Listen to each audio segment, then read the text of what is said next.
It's a good thing we saved downtown and didn't allow it to be polycentric in the 80s, because we have lost downtown. But now that we have a solid downtown that we're going to continue to invest in, we're going to see this as our city grows, and it will grow. So we're not at the edge of town. We think we're in a larger intergenerational place that's only going to be developed. And I have tried, by the way, to find sites in East Lawrence and North Lawrence, and so far I haven't found them. But they're there to a certain extent. But I think that we are going to have to do lots of different things all across town, and we can't just be on the west side of town. And we don't have to do the same thing everywhere. On the east side of town, we may do more of the village concept, where people really can't move out. But the kind of community that we're interested in should be at least a middle class affordability level. And there will be tenants to homeowners houses and foster care houses that we will sell at a cut rate, so that we can, as much as possible in the beginning, make it also socioeconomically representative. The problem with new building is the costs are very high at the beginning, and so you can only do so much. When you're 30 years old, when you've paid off those kinds of things, then you should expect to have a lot more socioeconomic evenness than you do in the beginning. So you can't do everything at once for everyone, but if you put yourself into a program, a larger program that's going to transform Lawrence, which the city wants to do, wants to make it a retirement city, it's a very good place to come, except for affordable housing options. We did a survey of 10,000 KU grads, 55 and up. They thought Lawrence was the greatest place, except affordable housing options. They just couldn't figure out what they would move to. So this is another kind of option, and it's not for everybody. Yes, sir. How many households will be in that new development? Well, North of 6th Street, right? that's right. Well, the initial market analysis that the business school did for us said that we could put 600 units there. I don't think we're going to get anywhere close to 600 units, because KU's living laboratory is going to be there, and the health satellite will be there, and there has to be an intergenerational landscape there, and nature has to come in, and trails, and we have to be able to also bring people in from the outside to use some of these services. For example, the telehealth services, we would extend those out to Pioneer Ridge, for example, and try to make this all become part of a larger research project. But 600 seems like you could do that, but I don't think we're going to. While you were talking, I had this flashback to when I served at church in Watertown, South Dakota. And I happened into a neighborhood. Our house was a newly constructed house, but it was in an old neighborhood. But the old neighborhood didn't have any fences. Didn't have any fences or walls to impede children from moving yard to yard to yard. Yeah. And we built a little house on the prairie. That's the name the kids gave to our little house in the back, which was a retreat for me to get away from the pressures of ministry. And we would see them every time we were out there. They'd drop in and have some peanuts, which you can't do anymore, but I did at the time. You had to give them some And house they time. give us 3 or 4 minutes of update of what they've been doing. And we became like surrogate grandparents, even at our young age, to all those children. Yeah. And you liked it. And some of them have never forgotten us. They won't. And they still They won't. communicate with us. They won't. 20 years Yeah. later. And some of them have gone on to do extraordinary things. Yeah.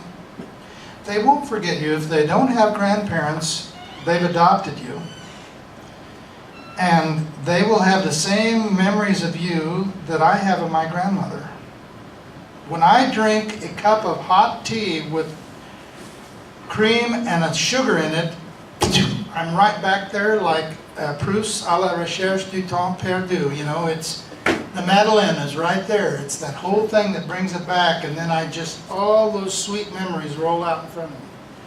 And when I talk to my students, we start talking about grandmothers.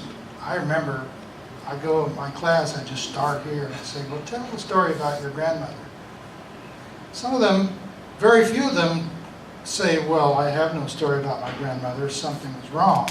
But most of them do, and when you get to the last 5 or 6, it's become a very emotional experience because the grandmother brings it back. And so I'm sure that it was a great pleasure for you to have those children in your household. And it's exceedingly great pleasure now. Yes. CJ. Okay, Dennis, I appreciate all the work you're doing on this, and I'm really glad that we have you as the one that's representing us doing this. Speaking from the perspective of a boomer myself, which I am, Yeah. it seems like this would be far, far out. I know you scoffed the idea it's the outskirts of the city anymore, but I would not want to be that far removed from the public library, the swimming pool, the arts district that's blooming downtown, all of the attractions that are centralized to downtown.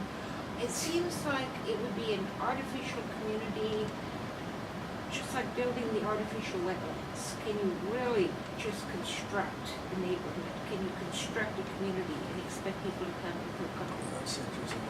That's just me. Well, you know, the question is, why would people go out there? That's basically it, isn't it? Yeah. Why would they go out there? Well, you know what? This town is very funny. We split on Iowa. Yeah. And the first thing the real estate people said to me, now you're going to do it on the west side, aren't you? Like, you'd be crazy to do it anywhere else. And I said, well, it's just part of a larger issue, and frankly, I'm very interested in a property in North Lawrence because I would prefer to be down here, closer to all those things. But believe it or not, CJ, there are a lot of us that aren't like that. They are not like that. And, for example, the Natural History Museum wants to put have a place there, so does the Spencer Art Museum. There are a lot of things going on there that do draw people, and lots of people would never do anything in East Lawrence. You know, they would say to me, I'm crazy to do anything in East Lawrence. But I think that we have to do some kind of thing in East Lawrence. It won't be of this size or that quality, it'll be something else, but we have to respond, and a lot of it is just rebuilding neighborliness there. So I get you, and there are plenty of people who say, I wouldn't live out there for 100 years, and there are people who would never live on this side of town either. So the thing is, it's extremely big generation and varied and diverse in opinion and views. And I would guess that, you know, there are people who fit your category exactly right, but you and I, CJ, are kind of at the edge of things, don't you think? Yeah. We're at the edge. Yes, sir. So I'm a 20-year board member of the East Lawrence neighborhood, and I have to acknowledge, we lost the Lawrence Community Theater already to out 6th Street. We already have a community swimming pool in high school right there next to where he's talking about, and more things are moving out there all the time. So it was interesting to hear your examples of the things you'd missed. Like, wait, they're already there. But not that many years ago, the city of Lawrence voted for one central library. Yeah. And I believe that that's still the sentiment of the people of Lawrence, that we want things one in downtown. We don't want these branches all over. But Davis, you're right. You're absolutely right. But one of the things, but I think what you brought up is very important. And one of the things that boomers want, we all want, is good transportation systems. So we know that they're going to be revolutionizing here, right? But the university and the city has to help us get those transportation systems that work. In other words, we have to be connected on the bus route. But then eventually, here's what I would like. I would like to have a central garage so that we didn't have to own our own cars, that we could just rent them when we needed them. Or we could use a little electric cart so we wanted to go down to the university, to the city, to the Lawrence Theater, instead of driving a car there. So I think you put your finger on a couple of issues. One is You have to have good transportation. No matter where you are in a city of this size, you're going to be far away from something. And now there are advantages all over the city.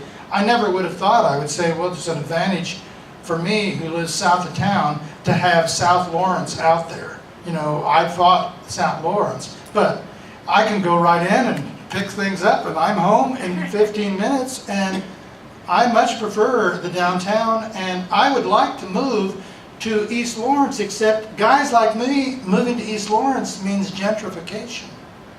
So you don't want us moving to East Lawrence unless you don't want to live there yourself. We want you. Yeah, okay. Well, it's a complicated problem. There are not easy solutions to many of them. Every day is a new day for me. It's just rolling like a horse that I said to myself this morning, can I ever get off of this bucking bronc? No. And probably I can't, but I don't think we have all the answers, and I think it's not going to be easy. But, you know, Lawrence is a hot market right now for retirement. There are 3 or 4 big companies looking at different retirement things in Lawrence. So we're just one of them. And I think they're going to do the same old, same old, same old. You know, like what we have, and we really need something different. We need options, and we need to work on this arc of aging, because we're going to live a lot longer. And I don't know, if my mother lives to be 102, will I live to be 110? I don't know. And if I do, I hope it's not on the misery curve. Thank you. You gotta keep flying that fucking horse. Because you told us we had to keep working beyond 65, and you're beyond 65. I am. Keep on working. I guess so. Well, I don't have, you know, if you're in fairly good health, you should probably continue to work, unless you have lots of resources. But I don't know what's going to happen to our resources if we decide not to do the debt limit. You know, maybe our nickels and dimes that we've saved all these years are going to be nothing. If you have loads of resources, aren't the odds greater that you're more able to continue working? Well, yes, because I'm